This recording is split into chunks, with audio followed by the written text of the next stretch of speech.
by the way, I am thrilled about Michael and IPG's support of the 3% conference throughout its history. I tweeted earlier this morning, every man in advertising should be listening to everything that's said at the 3% conference because they won't hear it anywhere else. And I followed that up with a tweet that said, and what I mean when I say that is, it's not they should be hearing talk about diversity. They should be hearing the extraordinary creative insights and the creative perspectives that enable us all to be way better at what we do. And that's what the men who aren't here today are missing out on. So please, take all of this back to them. So a couple of things before I embark on this. The first is, I specifically asked Kat to have the chance to talk to the men of the 3% conference. Now, actually, the men seem to be somewhat outnumbered in this room by the women. So I should just explain, men, I'm talking to you. Okay, women, you're overhearing this conversation.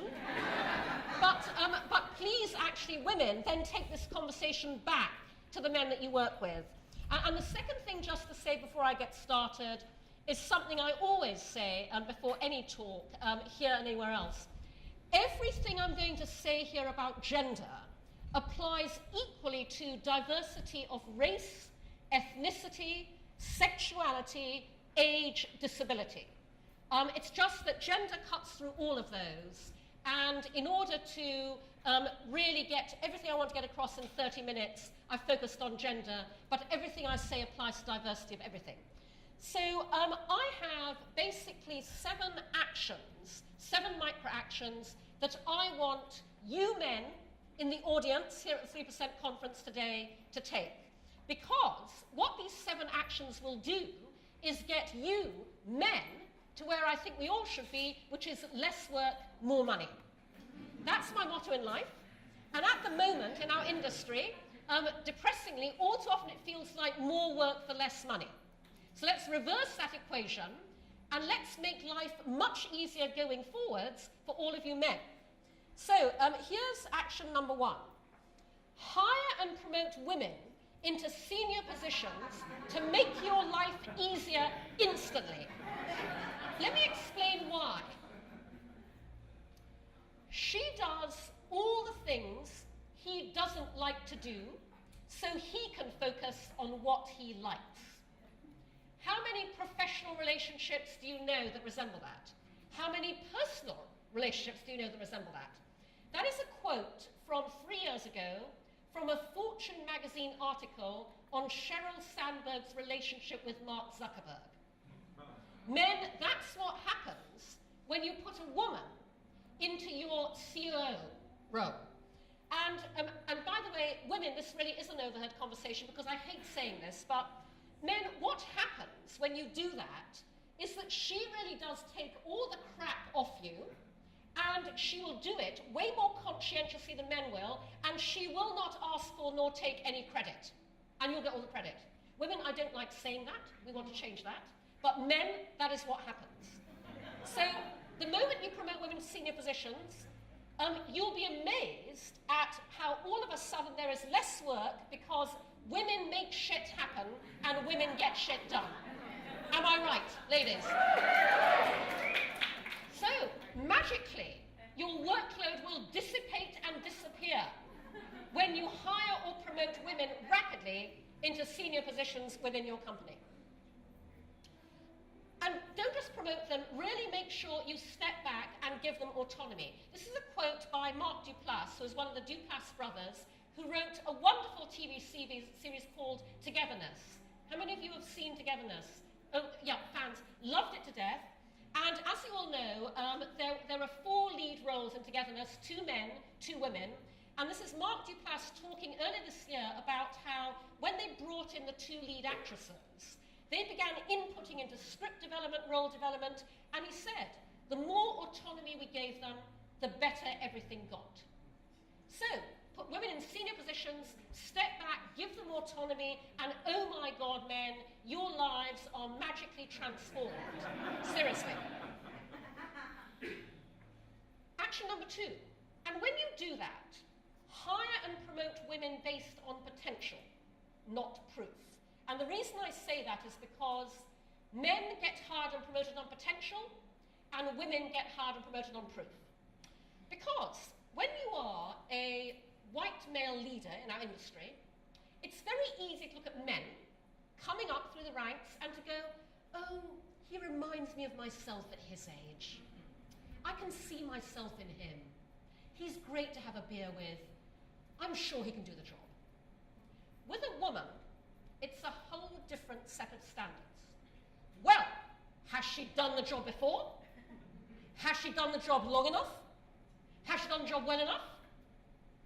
So, I would like you to flip that equation. Hire and promote women on potential, and hire and promote men on proof. And I think we'll see a very different industry. Now, within this point, I want to just expand on what I mean when I say potential. Because I don't just mean, oh, you know, is this woman coming up on the track towards being CEO? She just hasn't quite got there yet. I mean potential in a much broader sense. And when you apply this to the women in our industry, again, you'll be amazed at how transformative this can be to the work that you need to be done. How many of you are familiar with Centre Slingerland? And in fact, is Centre here? No, so a few of you know her. So Centre Slingerland used to be the brand director for Cannes. And she resigned last year, and she went to Brazil for no very good reason. She just thought, right, you know, finished my job here, I'm just going to go to Brazil. And she got to Brazil, and she actually got a job with an amazing female-founded agency called Mesa e Cadeira. So Mesa e Cadeira was founded by Barbara Soalheiro. Mesa e Cadeira is Portuguese for table and chairs. And Mesa work with brands. Their motto is, we're about doing. And they do 6-day intensive mesas, tables, where they literally bring together a whole bunch of hybrid talent around a mesa, have it led by the brand or a senior figure, a key figure, and that group works over 6 days to make prototypes and products and things that solve the brand's business problems.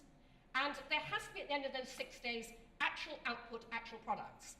And I was lucky enough to have the opportunity to observe this process up close, because twice a year, Mesa very kindly do this pro bono for causes they believe in, and Centre called me up and said, I've been talking to Barbara and the team, and we'd love to hold a Mesa for you and Make Love Not Porn, to help Make Love Not Porn take off in Brazil. Make Love Not Porn is my startup. Go to makelovenotporn.com if you're not familiar with it. We are pro-sex, pro-porn, pro-knowing the difference. And so I and my community manager curator, Sarah, went through 6 days of the Mesa process. And the reason I bring this up is because that gave me the opportunity to observe Centre and Isabella from Mesa do the most phenomenal job of wrangling 17 completely different personalities, roles, I mean, drawn from music, programming, film, television, advertising, keep the whole thing strategically on track, know when we had to hit certain deadlines, have a quiet word in my ear when something needs to be sorted out or someone needs to be paid attention to, told me, you know, the way it goes is there will be this dip in energy, this is when somebody bursts into tears and walks out of the room, so be prepared, Cindy, this is what you do. And made sure that at the end of that process, we had extraordinary products designed to disrupt the dialogue around sex in Brazil. Every single thing Centre did through those 6 days I spent working with her is exactly what our industry needs at the top of every company. That's what I mean by potential. And I was singing Centre's praises to a friend of mine who is a talent recruiter. And he said to me, because I said, I'd love you to meet her, and he said, oh right, Cindy, so I mean, what kind of role do you think she's suited for? And I said, that's not the point. The point is this woman has an extraordinary set of talents every business needs. And someone needs to open their eyes in the leadership team and understand that. Another example, Priscilla Matkins. How many of you know Priscilla? Phenomenal woman at the Ad Council, who recently left the Ad Council, is now looking for her next thing. And she and I had lunch, and given her work at the Ad Council, Priscilla said to me, Cindy, I'd love your advice on, I'm looking at things that play in the social goods space, corporate social responsibility, and I said to her, you're underselling yourself. I said, I've worked with you at the Ad Council for 15 years. I chair one of their creative campaign review committees. And I said, I've watched you work with me to make the work as good as it can possibly be while juggling government organizations, NGOs, clients, a whole bunch of different creative directors, and a whole range of agencies who are doing this work for free and need to be kept motivated and inspired as much as we're at the same time trying to get the work to be the best it possibly can be. Priscilla has an extraordinary set of talents that our industry needs to open its eyes up to and go, it's not about her background in the Ad Council. It's about, oh my God, put her in a leadership position and she can make the trains run on time like you would not believe. That's what I mean by hire and promote women on potential. So, action number 3. What I would like you to do, therefore, is for every single recruiting brief, for every single position, just say this to your head of HR, to your talent recruiter, to anybody who's charged with recruiting, just tell them, I want to see women and people of colour with the potential to do the job. And ask to see those candidates before they wheel in the white men. A friend of mine who is a senior male leader, earlier on this year was looking for a senior position in his company, and he got very frustrated with the fact that he was only interviewing white men.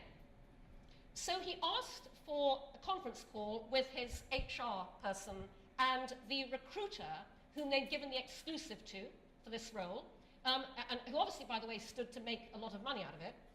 And he got on the phone with the recruiter and said, I'm only seeing white men. I want to see diverse candidates. And this recruiter said, I'm so sorry, I know you said that. There aren't any. I can't find any. There aren't any equipped to do the job that you've given me the brief for. And so this guy said, so you're telling me that you have looked absolutely everywhere you possibly can in every single industry for this role, and there are no diverse candidates you can present to me. And the recruiter went, yeah, sorry. And the guy went, and so you're telling me that you have searched every single corner of your network. You have reached out to everybody, and you've not been able to find any diverse candidates. And the recruiter said, yes, that's right. And he said, you're fired. Do that. 4th action, equalize pay. So, go back to your agency, those of you in a position to do this, and ask for or look at the spreadsheet of salaries for your agency as a whole, or for your department, or for your team, or for your division, and immediately raise the salary of every woman who is doing a brilliant job to be at parity with the men doing the same job. It's that simple. It's really easy. Just do that. On the other hand, if you're worried because you're going, oh, Cindy, that's really unrealistic because, budgets are tight, business isn't good, the numbers are down, there's a really easy way to cut costs. Look at that same spreadsheet and reduce the salary of every man to be on a level with the woman who's doing the same job. Now, you're not going to do that, are you? But it makes the point. And when you equalize pay, the ideal thing with any salary conversation you have with any employee who is performing brilliantly, because obviously I'm talking about absolutely do this on merit, but I know the merit will be there. Any conversation should delight and surprise. And so absolutely deploy your budgets to equalize pay, bring women up to that level, tell those women this is now their pay, and watch the extraordinary jolt of even more productivity and motivation that will go through them. Action number 5, don't talk about diversity. Couple of reasons for this. The first is, I hate the word diversity. It's not about diversity, it's about humanity. All we're talking about is reflecting the world as it really is.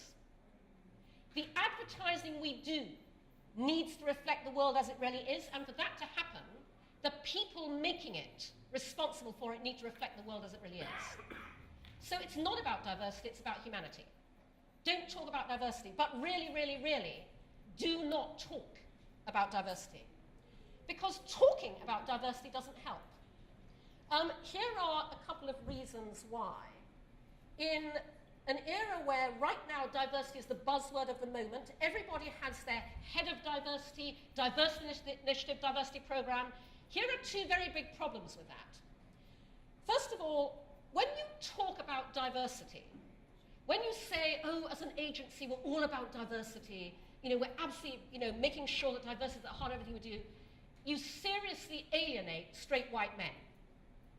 You make the straight white men in your company feel extremely resentful about the fact that you are focused on diversity because they feel threatened and they feel unsure of their position within your company. And when straight white men feel threatened, as you heard Steve Armand say earlier this morning, men weaponize their self-doubt. So, and by the way, straight white men, I'm with you as well. Obviously, this is all about making your lives better, but what I'm saying is don't talk about diversity because that is what happens. Also, another unfortunate thing of talking about diversity is that, and by the way, both these points are entirely data proven, incidentally. There are many research studies that demonstrate this. When you talk about the fact that you're doing all this stuff with diversity, people go, oh great, that's all taken care of. I can carry on operating the way I always have. Research has proven that when we do something that we consider virtuous in one area, that frees us up to carry on with the same old vices in another. At the most basic level, it's that syndrome where you had a Diet Coke instead of a full-fat Coke, so now you can eat the chips. When people feel that diversity is taken care of, they won't do anything themselves. So don't talk about diversity. As per the theme of the 3% conference this year, what are you going to do about it?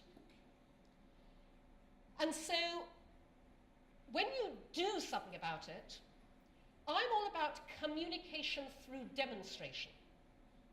The quickest way to make people understand the business benefits of gender equality and diversity is to actually do it in a way that makes those benefits manifest.